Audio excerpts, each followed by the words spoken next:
నమస్కారం.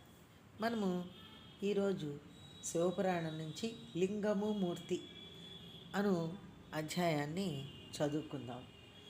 ఇప్పుడు సనత్కుమారుడు వ్యాసుని మనం కిందటి భాగంలో సనత్కుమారుడు వ్యాసుని యొక్క అనుమానాలన్నింటినీ తీర్చి మోక్షోపాయాన్ని చెప్పి శోభనమైన బ్రహ్మలోకాన్ని చేరుకున్నాడు అని మనం చదువుకున్నాం కదా.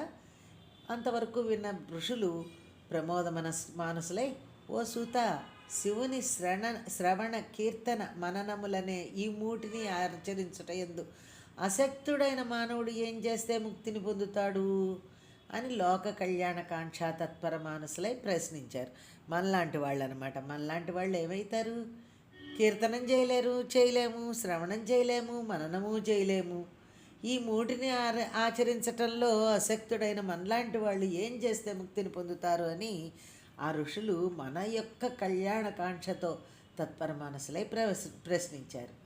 మునుల ప్రశ్నకు సమాధానంగా సూతుడు ఇలా అంటున్నాడు: మునులారా, మహాసాధన అని చెప్పబడే ఈ మూడింటిని ఆచరించలేని మానవుడు శివుని లింగమునందు కానీ మూర్తి యందు కానీ శివుని ఆవాహన చేసి నిత్యము అర్చించినట్లయితే భయంకరమైన ఈ సంసార సముద్రాన్ని దాటేస్తాడు. వంచన లేకుండా సంపాదించిన ద్రవ్యంతో, అంటే ధర్మంగా సంపాదించిన ద్రవ్యంతో శక్తిని మించి వ్యయం చేయకుండా అర్చించాలి. నా శక్తి ఇంతవరకే శివ అంటూ చెయ్యాలన్నమాట. సర్వజ్ఞుడు సర్వాంతర్యామి అయిన మహాదేవునకు మనోనైర్మల్యము దృఢమైన భక్తి ప్రధానమైనట్లుగా ఇతరములు కావు. మన భక్తి ఎక్కడ ఉంటుందో, భక్తి మనలో మంచితనం నిత్యము గనక మనం చక్కగా చేయగలిగితే, మన మనస్సు నిర్మలంగా ఉంచుకుని దృఢమైన భక్తి కనుక ఉంటే చాలు. అందుకనే ఆయన్ని భోళాశంకరుడు అన్నారు.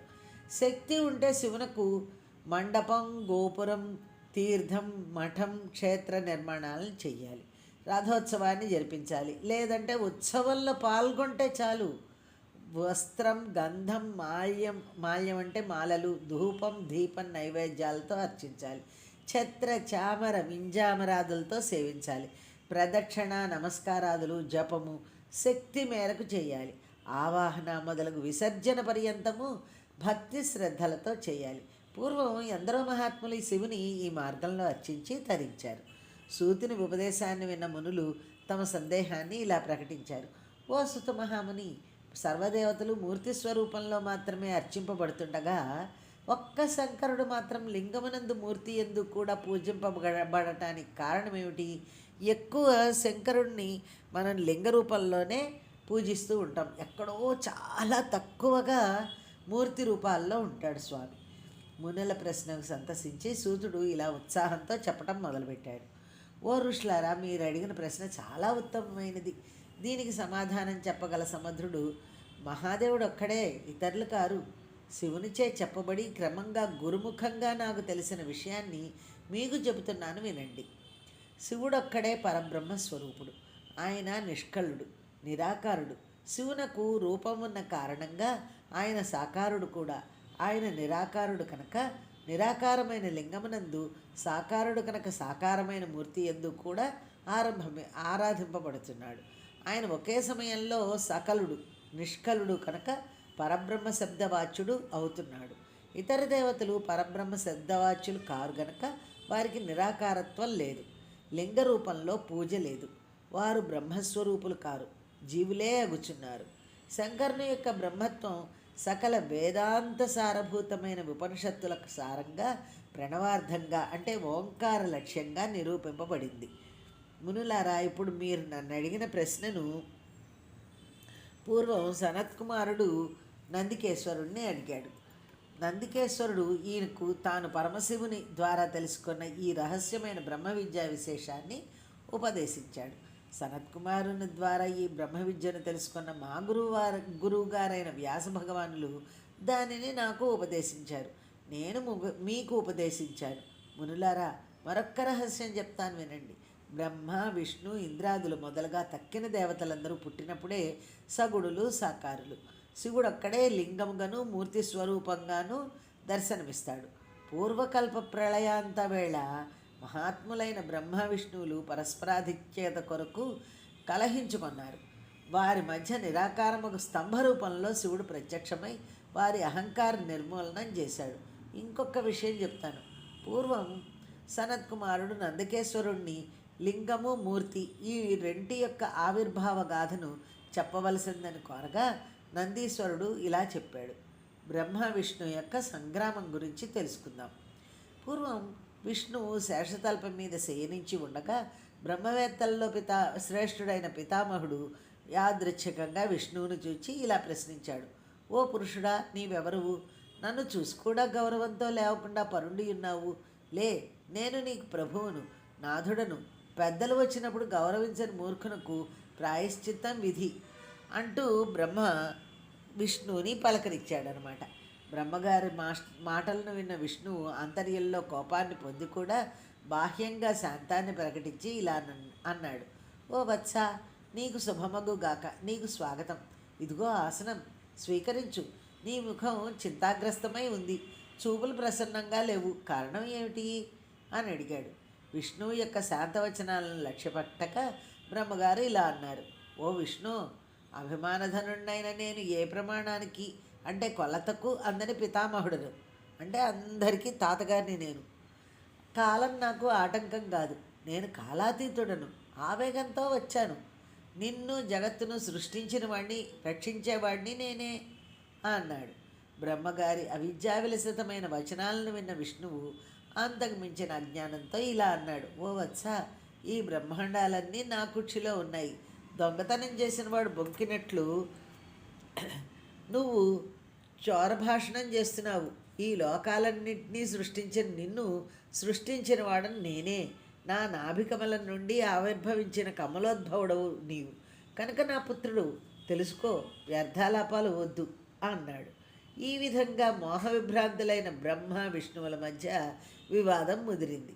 ఈ సృష్టికి నేనే ప్రభువును అని ఒకరు, నేనే ప్రభువుని అని మరొకరు, ఇలా వివాదం ముదిరి ఈ ఇద్దరు యుద్ధ సన్నద్ధులయ్యారు. హంసవాహనారూఢుడై బ్రహ్మగారు, గరుడ వాహనారూఢుడై విష్ణువు యుద్ధం చేస్తుండగా వారి వారి అణుచరగడం కూడా చేతులు కలిపారు. పోరు భీకరంగా సాగుతోంది.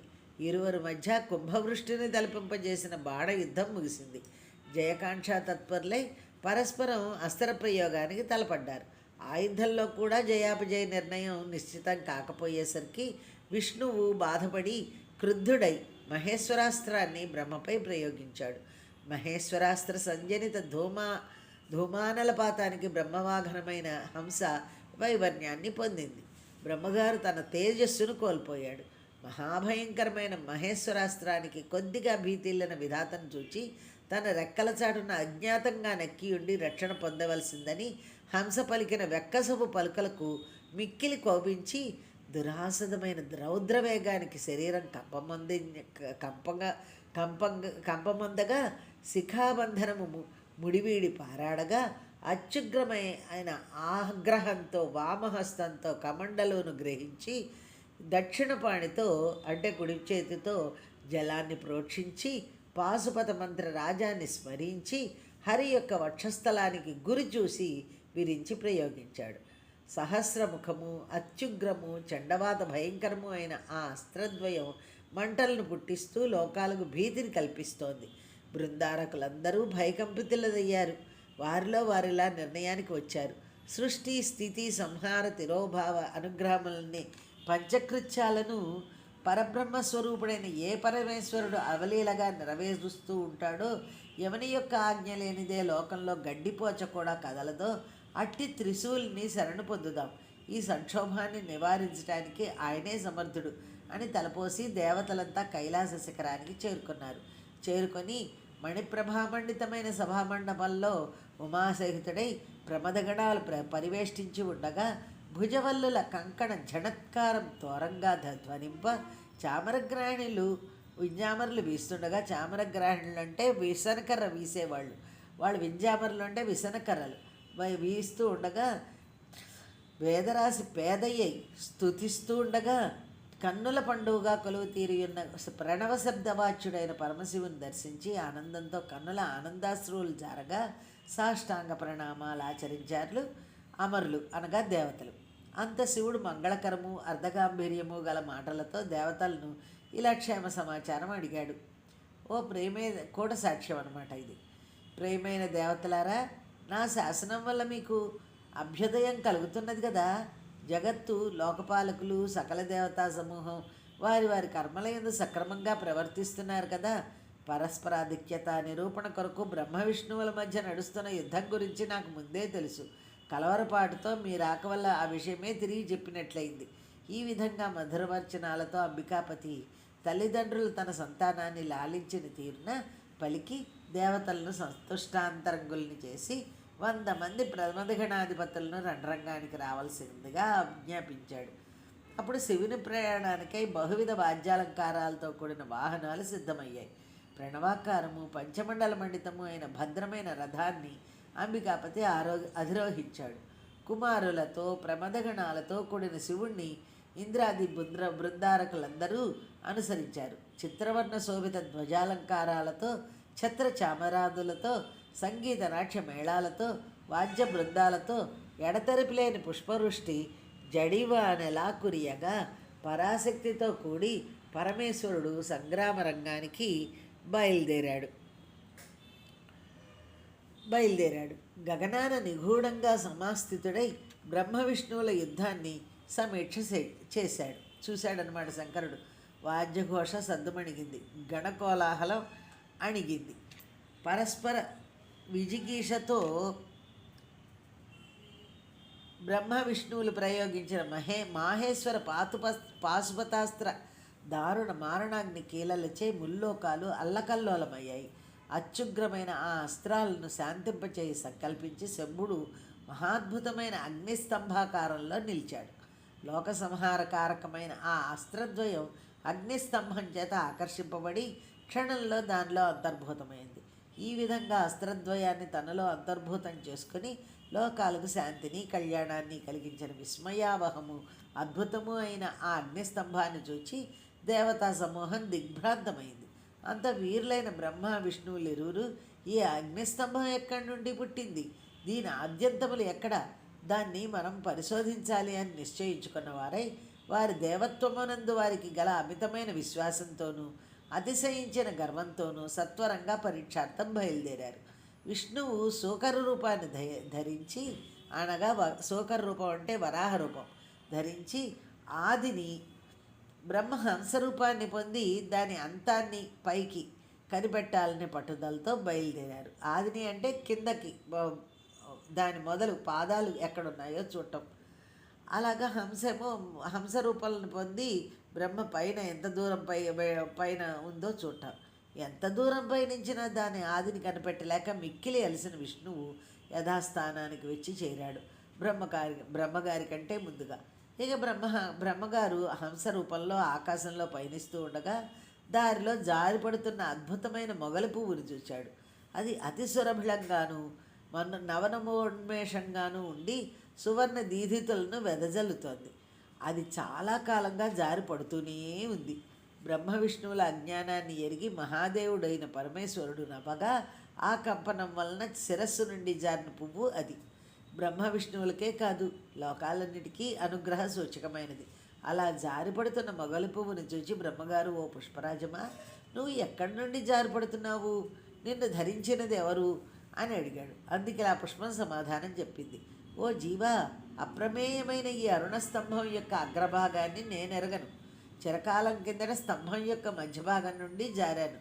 దీని అగ్రాన్ని చూడాలనే ఆశ వదులుకో. ఆ మాటలను విన్న బ్రహ్మ పుష్పాలను ఇలా ప్రార్థించాడు. ఓ పుష్పరాజమా, నేను సృష్టికర్త అయిన విధాతను. ఈ లింగాగ్రాన్ని సేవించాలనే సంకల్పంతో బయలుదేరాను. నాకు ఒక ఉపకారం చెయ్యాలి. నాతో పాటు విష్ణువు వద్దకు వచ్చి ఈ బ్రహ్మ లింగాగ్రాన్ని సేవించాడు అంటే లింగ పైభాగాన్ని చూశాడు, అందుకు నేనే సాక్ష్యం అని సాక్ష్యం చెప్పాలి. ఆపత్కాలంలో అసత్యం ఆడటం తప్పు కాదు. బ్రహ్మగారి మాటలకు పుష్పం సరే అని అంగీకరించింది. మిక్కిలి శ్రమ చెంది దశయున్న విష్ణువు ఎదుట అలాగే సాక్ష్యం చెప్పింది. కోట సాక్ష్యాన్ని నమ్మిన విష్ణువు బ్రహ్మగారు నిజంగానే లింగాగ్రాన్ని సేవించాడనే విశ్వాసంతో బ్రహ్మను షోడశోపచారాలతో పూజించాడు. దుర్బుద్ధితో అసత్యమాడిన బ్రహ్మను శిక్షించటానికై ఈశ్వరుడు అగ్నిలింగం నుండి సకలుడై సగుణుడై సాకారంగా ఆవిర్భవించాడు. అలా ఆవిర్భవించిన స్వామిని చూచి ముకుళితహస్తుడై విష్ణువు ఆయన పాదాలను పరిగ్రహించి ఇలా ప్రార్థించాడు. స్వామి, ఆద్యంతములు లేని విరాట్ స్వరూపుడవు నీవు. కానీ మేమిద్దరం నిన్ను విమర్శ చేయటానికి పూనుకొన్నాం. ఓ కరుణాకర, దయార్ద్ర దృష్టితో చూడు, మా అజ్ఞానాన్ని మన్నించు. ఇదంతా నీ లీల. అలా సత్యాన్ని పలికిన విష్ణువుని చూచి ఈశ్వరుడు, ఓ వత్స, నీవు ఈశ్వరత్వాన్ని కోరినవాడవై ఉండి కూడా సత్యాన్నే పలికావు. ఆ కారణంగా నీ ఎడల చాలా ప్రసన్నున్నయ్యాను. భూలోకంలో నాతో సమంగా నీకు కూడా పూజా సత్కారాలు లభిస్తాయి. నాకంటే వేరుగా నీకు క్షేత్ర ప్రతిష్ఠ ఉత్సవ పూజాధికాలు నిర్వర్తింపబడతాయి అని సకల దేవతాగుణం చూస్తుండగా విష్ణువుకు తనతో సమానమైన స్థాయిని కల్పించాడు. బ్రహ్మ యొక్క శిరస్సును ఖండించుట. అసత్యమాడిన బ్రహ్మగారి దర్పాన్ని అణచాలనే కోరికతో మహాదేవుడు తన భ్రూమధ్యం నుండి భైరవుడనే మహాపురుషుణ్ణి సృష్టించాడు. ఆ అద్భుత పురుషుడు రణస్థలమందు నిలిచి శివునికి నమస్కరించి, ప్రభో, నేనెవడను? అనామకునిగా ఉండిపోకుండా నాకు నామకరణ సంస్కారం చేసి ఆయుష్, వర్చస్సు, వ్యవహార సిద్ధిని కల్పించండి. నే చేయవలసిన కర్తవ్యాన్ని ఆజ్ఞాపించండి అని వేడాడు. శివుడు ఇలా అన్నాడు, ఓ పూర్ణపురుష, నా నుండి ఉత్పన్నమైన నీవు నా పూర్ణస్వరూపుడవు. భ అంటే భరణం, రా అంటే రవణం, వా అంటే వమనం. భరించేవాడివి, లయించేవాడివి, సృష్టించేవాడివి కనుక నీవే గనక నీకు భైరవుడు అని నామకరణం చేస్తున్నాను. భయంకర రూపంలో ఉంటావు కనుక భైరవుడని వ్యవహార నామం ఉంచాను. నిన్ను చూచి యముడు కూడా భయపడతాడు కనుక కాలభైరవుడనే నామంతో కూడా వ్యవహరింపబడతావు. దుష్టులను సంహరిస్తావు కనుక ఆమర్దకుడని, భక్తుల పాపాలను భక్షిస్తావు కనుక పాపభక్షకుడని పేర్లు. శివభక్తులచే ఆరాధింపబడతావు. ప్రకాశ, విమర్శలు, శివశక్తులు, భైరవి, భైరవులు అవిభాజ్యంగా ఉన్న తత్వం నీది. వత్స, ఈ బ్రహ్మ లోకాలకు ఆదిదైవం కనుక ఈతనిని వేగంగా నీ నిశిత కరవాలంతో అర్చించు. వెంటనే భైరవుడు శివుని ఆజ్ఞ మేరకు బ్రహ్మగారి కేశపాసాన్ని గుప్పిడ బంధించి మాడిన ఆయన పంచమ ముఖాన్ని ఖండించి మెరుపులను కురిపిస్తున్న కరవాలాన్ని అదే వేగంతో తిప్పుతూ బ్రహ్మగారి తక్కిన శిరస్సులను కూడా ఖండించబోయాడు. అంత బ్రహ్మగారి అలంకారములు కూడా జుట్టుముడి వీడ ఉత్తరీయపు జాడ మరిచి చండమారుతానికి చెలించే లతలా ఉణిగిపోతూ మొదలు నరికిన అరటి చెట్టుల భైరవుని పాదపద్మాలపై పడ్డాడు. అంత దయాళువైన విష్ణువు దీనుడైన బ్రహ్మను రక్షించాలనే ఉద్దేశంతో మహాదేవుడైన శివుని పాదపల్లవాలను కన్నీట అభిషేకించి కృతాంజలి అయి పిల్లవాడు తన తండ్రిని ప్రార్థించినట్లుగా ఇలా దీనంగా ప్రార్థించాడు. శంకర, ఈ బ్రహ్మకు పంచముఖాలను ఈశ్వర చిహ్నంగా ఉద్దేశపూర్వకంగా నువ్వే ఇచ్చావు కదా. అందువల్ల ఆదిజుడైన ఈ బ్రహ్మను క్షమించు. ఇతడు నీ అనుగ్రహపాత్రుడు. ఇతనిపై ప్రసన్నతను చూపు. ఈ విధంగా అచ్యుతుని చేత ప్రార్థింపబడిన ఈశ్వరుడు దేవగణాలందరూ సంతృప్తి చెందేటట్లుగా భైరవుని వెనక్కి పిలిచి బ్రహ్మగారిని దండన నుండి రక్షించి ఇలా మందలించాడు. ఓ బ్రహ్మ, నువ్వు ఈశ్వరత్వాన్ని పొందగోరి అసత్యం పలికి మోసానికి పాల్పడ్డావు.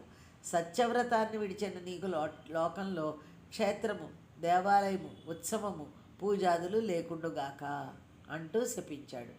శివుని ప్రసన్నతకు మిక్కిలి సంతసించిన బ్రహ్మస్వామి, వరదా, నువ్వు మహావిభూతుడవు. నా శిరస్సును ఖండించటాన్ని నేను వరంగా భావిస్తున్నాను. భగవంతుడు బంధువు, జగత్కారణుడు, సర్వమైన పాపాలను దహించేవాడు, మేరువును ధనస్సుగా కలవాడు, మంగళప్రదాయకుడు అగు నీ కొరకు నమస్కారం అని స్తుతించగా విని ఈశ్వరుడిలా అన్నాడు. ఓ విధాత, నువ్వు లోకభారాన్ని వహించు. నువ్వు నశిస్తే లోకపాలకుడు లేని కారణంగా అరాజకమై లోకాలన్నీ నశిస్తాయి. ఆ కారణంగా దండార్హుడవైనా నిన్ను క్షమించి విడిచిపెడుతున్నాను. అంతేకాదు, నీకు దుర్లభమైన గొప్ప వరాన్ని ఇస్తున్నాను. అగ్నిష్టోమం, దర్శ మొదలైన యజ్ఞములలో నీది గురుస్తాను. అంగములన్నీ ఉన్నా దక్షిణలనిచ్చినా నువ్వు లేని యజ్ఞం నిష్ఫలం. ఇలా విధాతకు వరాలిచ్చి శివుడు కూడసాక్ష్యం చెప్పిన మొగలి పువ్వును చూచి ఓసి, దుష్టకేతకమా, నువ్వు కూడసాక్ష్యం చెప్పి మోసం చేశావు. ఇకపై నీకు పూజాదుల యందు స్థానం లేకుండాగాక అని శపించగా దేవతల పుష్పాన్ని శివుని సన్నిధి నుండి దూరంగా తొలగించారు. శివుని శాపానికి ముఖం ముడుచుకున్న కేతకి అనగా మొగలి పువ్వు ఓ నాథ, నీకు నమస్కారం. నీ ఆజ్ఞచే నా జన్మ నిష్ఫలమైంది. తండ్రి, నా పాపాన్ని క్షమించి నా జన్మను సఫలం చేయండి. తెలిసి కానీ తెలియక కానీ చేసిన పాపం నీ నామస్మరణ చేతనే నశిస్తుంది కదా. అట్టి నిన్ను నేను దర్శించాను. ఇక నాకు అనృత దోషం ఎక్కడా అని సభామంచమందు స్తుతించను. అప్పుడు శివుడు ఇలా అన్నాడు. ఓం కేతకి అనగా మొగలి పువ్వ, ఈశ్వరుడునైన నేను పలికినది విధివాక్యం. కావున నేను నిన్ను ధరించను.